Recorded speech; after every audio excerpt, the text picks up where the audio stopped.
Alright, what's up YouTube? So I thought I would give you a early fall, late summer update. This is the end of our second growing season here. So we're standing on the outside edge of the swale. If you remember, this is where, right here is where one of our big blowouts, this is the end of the swale where one of the big blowouts happened. That's definitely contained. We've had some big rains and no further issues there on this side. So that's pretty good. Anyways, let me walk out here, around here, into the middle of the swale and kind of show you that.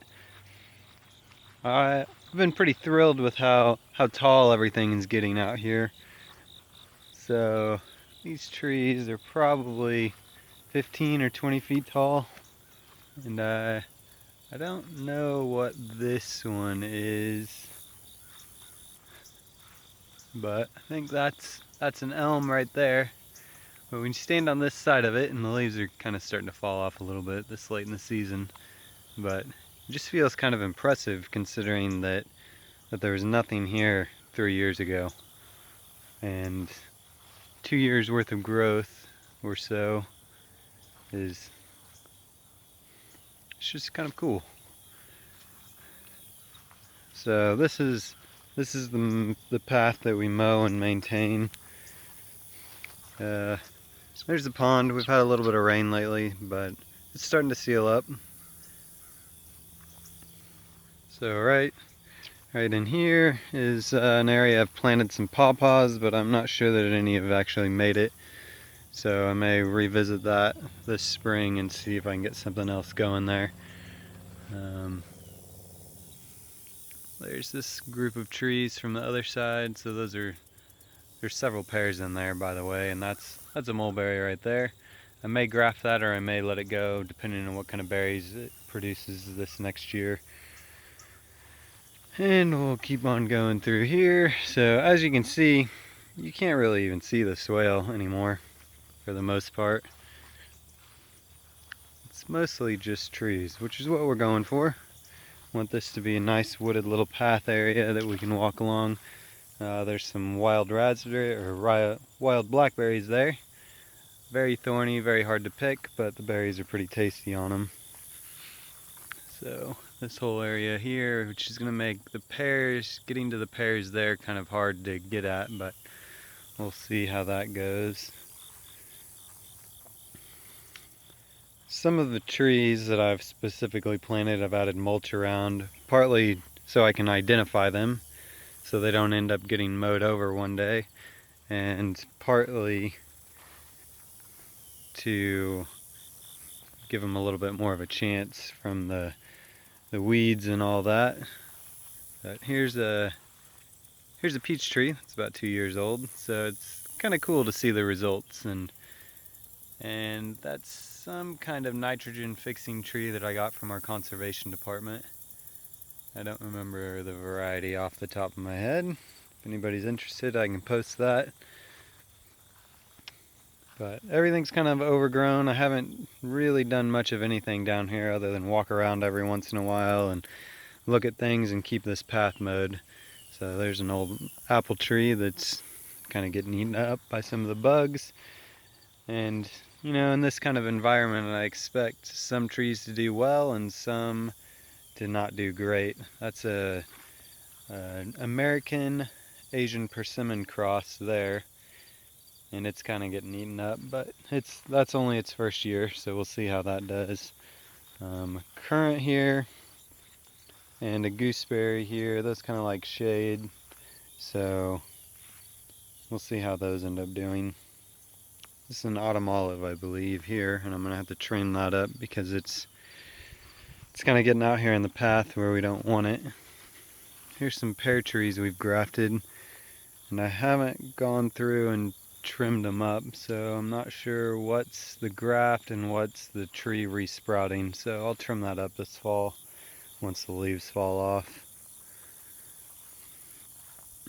But everything, it's just starting to feel big down here. You can't see the house so much anymore, and you can really feel, it's really starting to feel like a little wooded area, which I absolutely love. and it's kind of fun to just wander around down here and poke around and see what all's going on. All kinds of wildlife down here. We see foxes and rabbits and birds. We saw a blue herring in the pond the other day, so that was kind of cool. So this is a peach tree that I found in my compost coming up from a seed. So that may or may not get grafted this year. Probably give it one more year and see if it produces any peaches and what they taste like, and then I'll go from there. So this area, I've planted a couple of trees in here, and these are really tall weeds. I'm not sure what variety it is. This is blackheart, that's an edible right there. But this other stuff, I'm not sure what it is. But the wildlife likes it. But my intention is to eventually clean this out, get another path or two through this area here in the middle, and get some more fruit trees planted. I just haven't gotten around to it yet. So that'll happen eventually. So far I've just been maintaining this over here.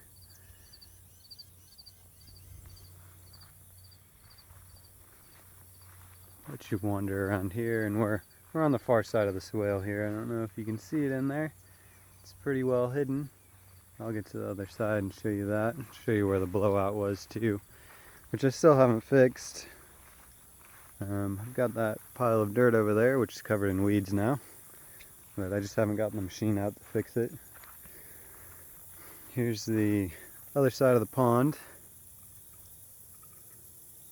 Lots of frogs in there. It sounds pretty cool at night. And more of the swale on this side. You can see some of the trees we planted along it.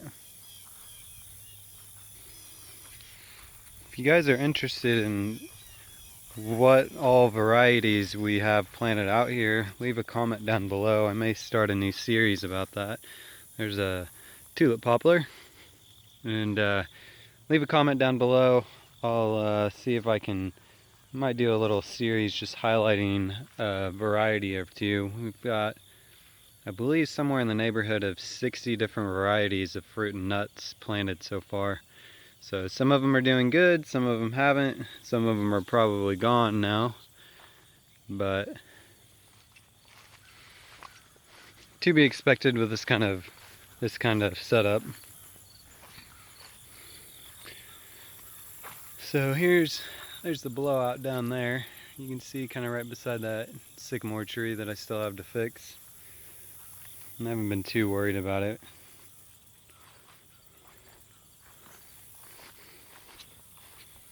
And then this area is a lot of pine trees. We planted several little pines in here, kind of give us some privacy from the neighborhood back there in the winter. But we just got a rain. You can see the swale is pretty much empty. We didn't get very much, maybe 1/10 of an inch or so. But some more. You can see we have lots of pear trees. Those will all get grafted. Hopefully this year I'll get around to it.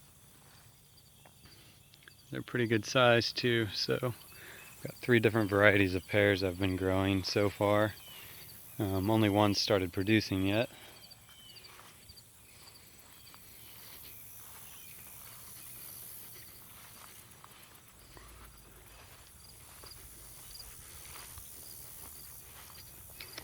A few oak trees growing there. We'll see if they ever make it, or if we actually want them there too.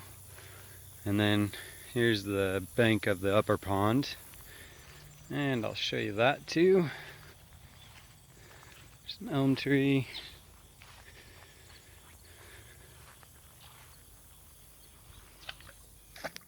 And our frogs hopping in, but I have a feeling this pond is pretty much going to stay about this level unless I do something different with it, which is fine. It's about 3 feet deep or so. Gives the frogs a place to hang out. Makes it a little more interesting. Gives them some more edge. Here's another mulberry. This is one of the first mulberry trees. One of the first trees I planted once we bought this property. And the deer destroyed it the first couple of years, but it came back, I believe, from above the graft. So I may graft some of the wild mulberries that are growing down below with this variety. Make some nice long berries that are pretty tasty. anyways, that's it. If you guys like this video, please give me a thumbs up. If you don't, give me a thumbs down. And don't forget to comment if you're interested in me highlighting some of the different varieties of fruit and nut that we've planted down here.